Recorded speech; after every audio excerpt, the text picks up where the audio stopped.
एक समय की बात है। एक सुंदर गांव में एक किसान रहता था जिसका नाम मोहन था। मोहन न केवल अपने खेतों में मेहनत करने के लिए जाना जाता था, बल्कि उसकी ईमानदारी और सत्यनिष्ठा के लिए भी प्रसिद्ध था। मोहन का एक पड़ोसी था, रमेश, जो बहुत ही चालाक और धोखेबाज था। रमेश हमेशा अपने स्वार्थ के लिए दूसरों को धोखा देता था। एक दिन रमेश ने सोचा कि अगर वह मोहन को फंसा सके तो उसके खेत भी हड़प सकता है। उसने एक योजना बनाई और गांव के सरपंच के पास गया। उसने सरपंच से कहा कि मोहन ने उसके खेत से सोना चुराया है। सरपंच ने दोनों को बुलाया और पूछा, क्या यह सच है मोहन?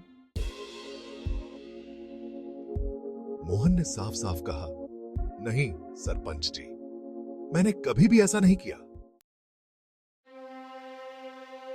सरपंच ने तय किया कि सच्चाई का पता लगाने के लिए दोनों के खेतों की तलाशी ली जाएगी। रमेश ने अपने खेत में पहले से ही कुछ सोने के सिक्के छिपा दिए थे ताकि मोहन को फंसाया जा सके।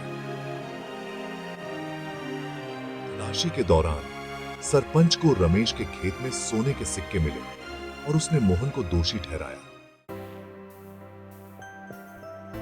मोहन को जेल में डाल दिया गया, लेकिन उसने हार नहीं मानी। मोहन ने ईश्वर से प्रार्थना की और सच्चाई की जीत की उम्मीद में रहा।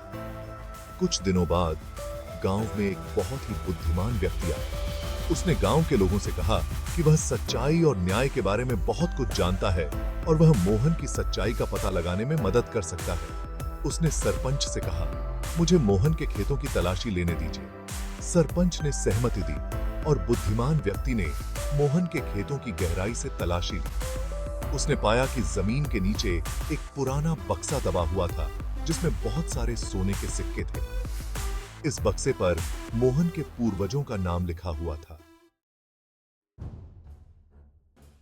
बुद्धिमान व्यक्ति ने सबको बताया कि मोहन के पूर्वजों ने यह सोना यहां छिपाया था और मोहन निर्दोष है। उसने रमेश की चालबाजी का भी पर्दाफाश किया और रमेश को सजा मिली।